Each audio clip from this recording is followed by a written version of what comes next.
Terekam ini sih. Mulai tadi dah. Oh iya. Assalamualaikum warahmatullahi wabarakatuh. Waalaikumsalam warahmatullahi wabarakatuh. Alhamdulillah malam ini kita kedatangan tamu istimewa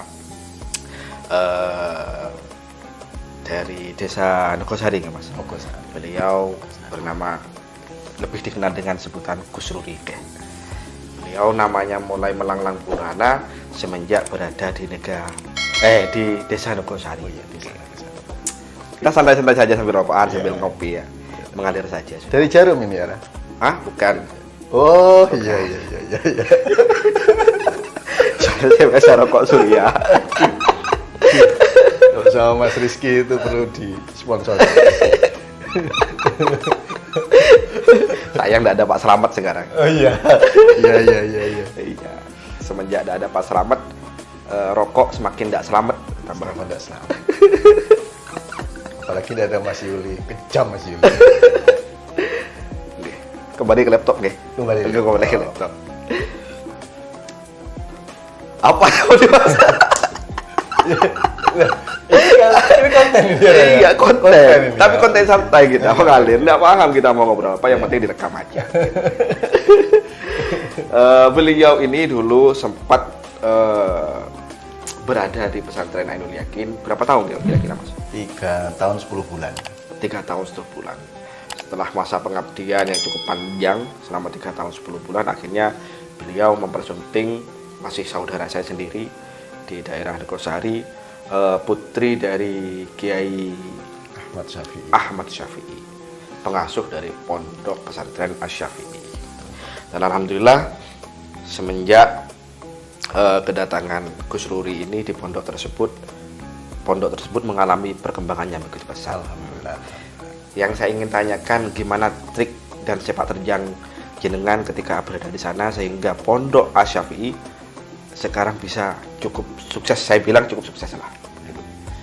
Ya, itu bagian dari ikhtiar saya ketika berada di desa Nogosari, bahwa mengabdikan, mendedikasikan kehidupan kita di pesantren dan pendidikan itu adalah suatu prioritas, sehingga totalitas itu penting dalam pengembangan pesantren, dan itu didapat di Ainul Yakin. Jadi dulu kalau saya sekolah itu saya dapatnya itu sudah jadi kegiatan pesantren apapun itu, kegiatan di pendidikan itu sudah jatuh. Tapi ketika saya waktu di Ainul Yakin di sini, saya dituntut untuk bagaimana tidak instan, tapi bagaimana merumuskan sebuah kegiatan, merumuskan sebuah manajemen. Jadi saya dituntut begitu, karena saya belajarnya di Ainul Yakin. Proses di Ainul Yakin itu memang sangat istimewa bagi saya, karena dari sisi amaliyah dan sisi pemikiran falsafiyah itu memang sangat seimbang. Karena dalam sisi pemikiran itu mampu, karena di sini berdekatan dengan YIN, sehingga saya banyak belajar di situ tentang bagaimana manajemen pesantren yang coraknya memang kebanyakan mahasiswa. Amaliyah, karena memang Kiai mengajarkan saya pada titik tasawuf yang pada titiknya adalah titik amaliyah. Bagaimana saya harus khusyuk. Khusyuknya bukan hanya pada sholat, tapi khusyuk pada setiap kali kegiatan-kegiatan yang ada di apapun itu. Karena intinya katanya Kiai, kalau bisa harus istiqomah. Itu perjalanan saya ketika saya alumni Ainul Yakin ya. Saya alumni Ainul Yakin. Ainul Yakin mana itu? Ainul Yakin sini nih. Ajung ya? Ajung. Wah, Ajung. Channelnya apa? Ainul Yakin TV. Wah, Ainul Yakin TV. Ainul Yakin TV. Kalau di Asy-Syafi'i itu ada Asy-Syafi'i Group. Asy-Syafi'i Group. Jangan lupa di subscribe deh. Saya nggak nyuruh kan. Oke. Cangkolan. Ini jarum Mas. Jarum. Tapi itu nggak isi. Nggak ada isi jarum. Ini. Tidak ada sponsor. Nggak ada semua. Tidak ada sponsor. Padahal saya lihat channelnya jenengan ini sudah banyak viewernya. Saya rasa pihak sponsor kurang teliti ya. Ya itu. Melihat peluang begitu. Nanti gara-gara jarum ini nanti viewernya bisa tambah. Boh. Ainul Yakin TV. Saya coba ya. Silakan. Jarum ini Mas. Jarum. Mantap. El Awwal. El Awwal. Ini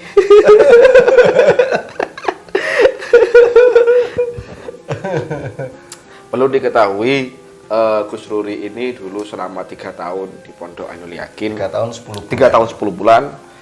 Itu saya akui masa-masa pengabdiannya saya akui cukup hebat lah gitu. Karena beliau ini juga termasuk yang memprakarsai, nih Mas. Ya, menguasai adanya kegiatan-kegiatan yang mulai tertata ataupun yang mulai sistematis mengarah kepada sistem-sistem yang istilahnya apa nggih Mas? Ya tersistematis ya, coraknya memang corak yang ya, kalau dulu kan di sini kan modelnya model salaf. Jadi memang. pembelajarannya hanya sebatas kitab kuning saja. Artinya baru terbentuk formal itu kira-kira tahun 2009. 2009. 2008 sudah mulai. 2011 itu turun izin deh. Ya, turun izin. 2011 turun izin SMP.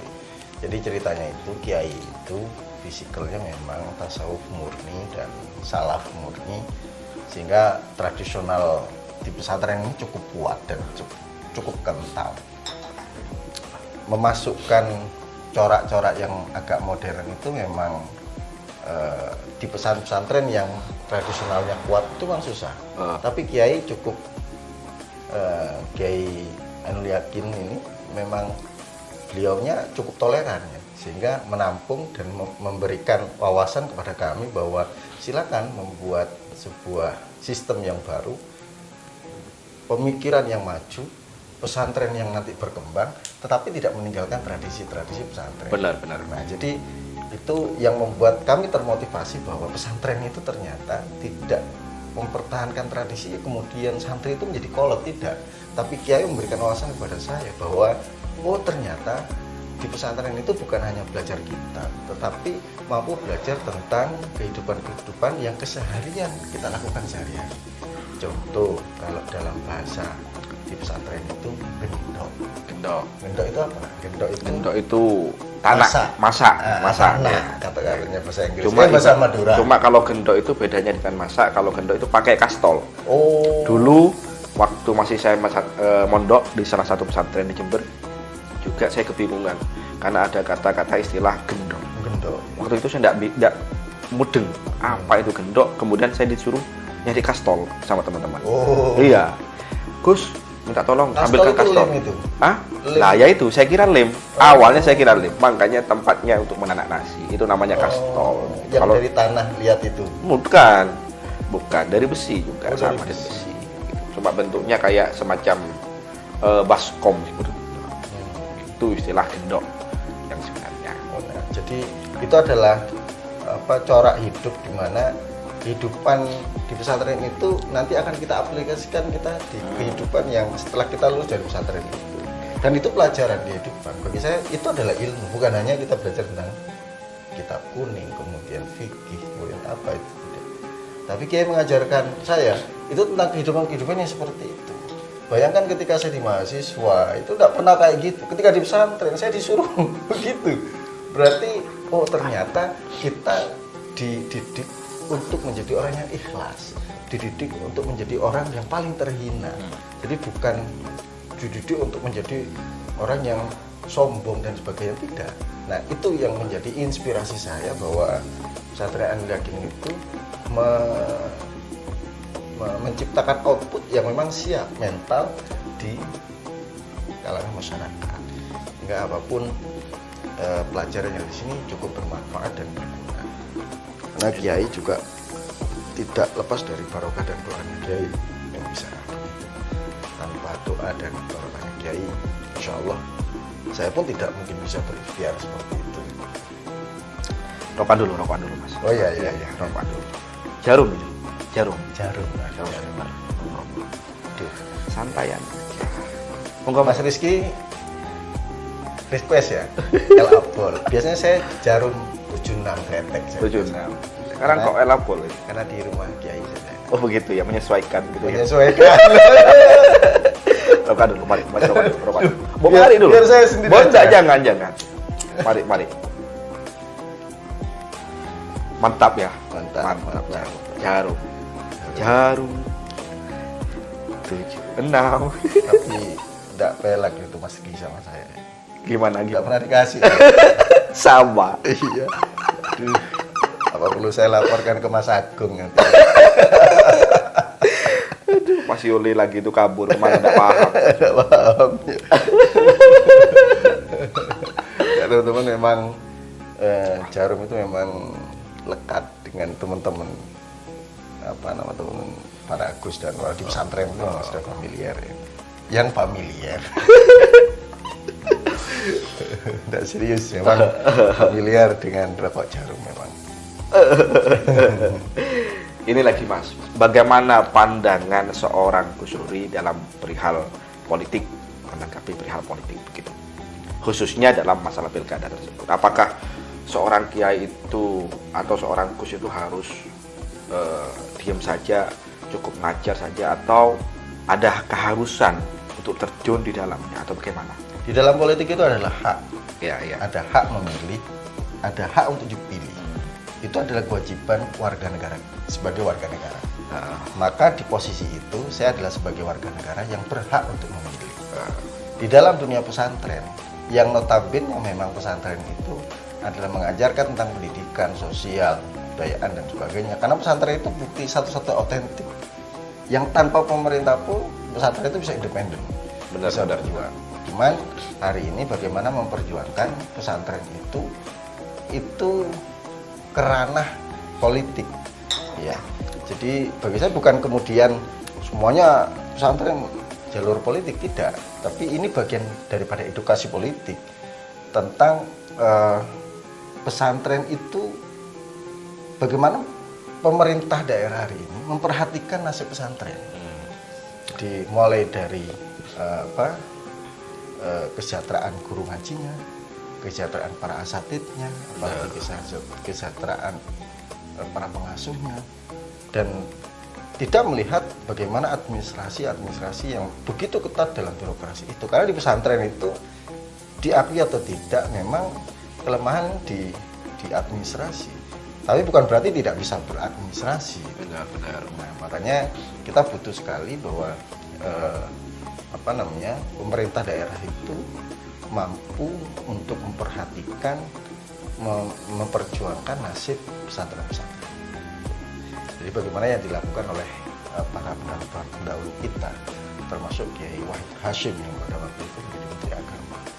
Kemudian bagaimana Pak Muhammad Nuh yang notabene dari NU, yang dari kalangan pesantren, itu membantu beberapa lembaga-lembaga yang bercorak menjadi ulama. Itu penting adanya. Nah, bagaimana penyikapan saya terhadap pilkada? Ya, bagi saya jalur untuk berjuang untuk Islam, berjuang untuk umat, bagi saya ada keseimbangan antara kita yang mendedikasikan kita dalam dunia pendidikan, juga ada keseimbangan kita pada dunia politik. Jalur politik tidak bisa kita tinggalkan untuk memperjuangkan hak dan bagaimana perjuangan ini untuk umat dan pesantren dan para masyarakat santri. Mungkin Kira-kira apa harapan jenengan kepada bupati yang nantinya akan terpilih, khususnya pada kalangan-kalangan pesantren begitu? harapan saya, bupati, kepala daerah, bahkan gubernur ataupun presiden sekalipun, itu memperhatikan tentang masa depan pesantren. Benar. Karena dari segala sektor, ekonomi, pendidikan, sosial, itu juga perlu diperhatikan. Karena di dalam dunia pesantren itu bukan hanya tentang pendidikan, tetapi juga ada hal tentang ekonomi. Bagaimana pesantren itu bisa berdiri tegak tanpa bergantung pada bantuan pemerintah, tapi mampu untuk berkarya sendiri, berwirausaha sendiri, sehingga menjadi aset pesantren yang memang itu di backup oleh pemerintah daerah. Itu saya paham. Berarti artinya harus ada dukungan dari pemerintah daerah gitu. Ya, pemerintah daerah harus ada dukungan pada pesantren. Menarik sekali ya ternyata ngobrol sama jenengan ini. Wah. Baru sekarang ini saya ngobrol serius dengan jenengan. Iya, saya kan S3. S3. Apa singkatannya? SMP, SMK. Kamar sampai dulu di atas sana ya, di pojok ya. Iya, Kamar Mas. keramat ya. Iya. Berlantai kayu. Berlantai kayu. Ada tanda tangan saya di sana. Iya. Iya. Masih ada sampai sekarang. Berupa pulau itu.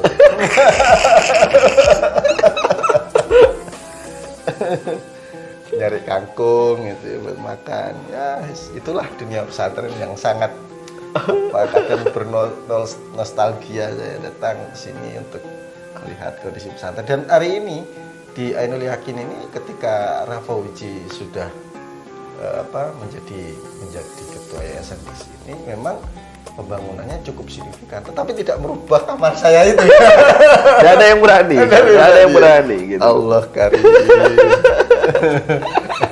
Itu kamar barokah. Oh, kamar barokah. Setiap itu kamar petilasan. Petilasan ya. Ya, benar. Jadi kebanyakan santri-santri yang bermukim di sana itu kebanyakan jadi semua. Ya ada yang jadi rampok gitu. Ada yang jadi kiai begitu.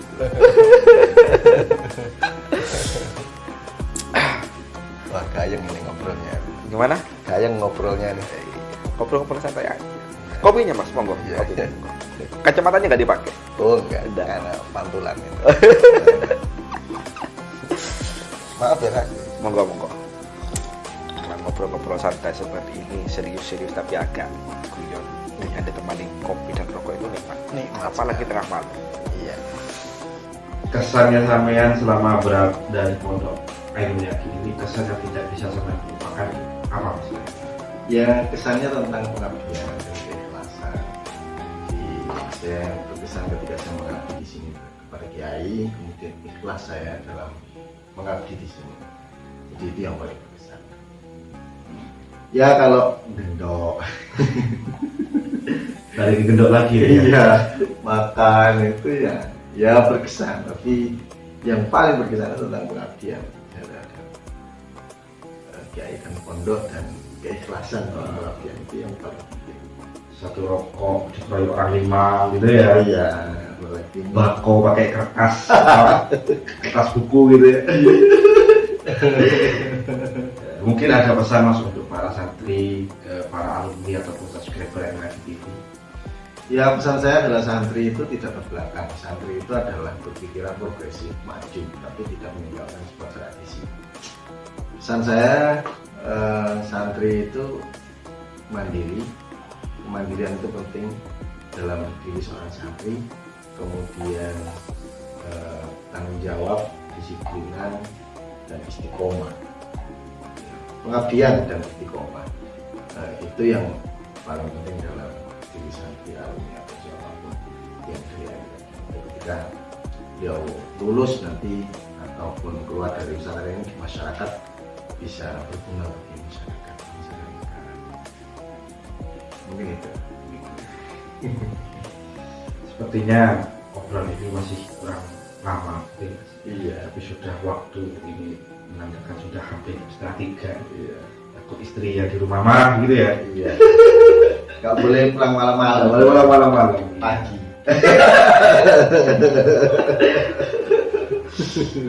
Mungkin itu saja obrolan santai dari saya dan Gus Ruli, Ketua Yayasan dari Pondok Pesantren Asy-Syafi'i. Semoga dari bincang-bincang santai kita ada yang bermanfaat dan bisa diambil hikmahnya, ya Mas. Ya. Mungkin itu saja dari kami. Ihdinas siratal mustaqim. Wassalamualaikum warahmatullahi wabarakatuh.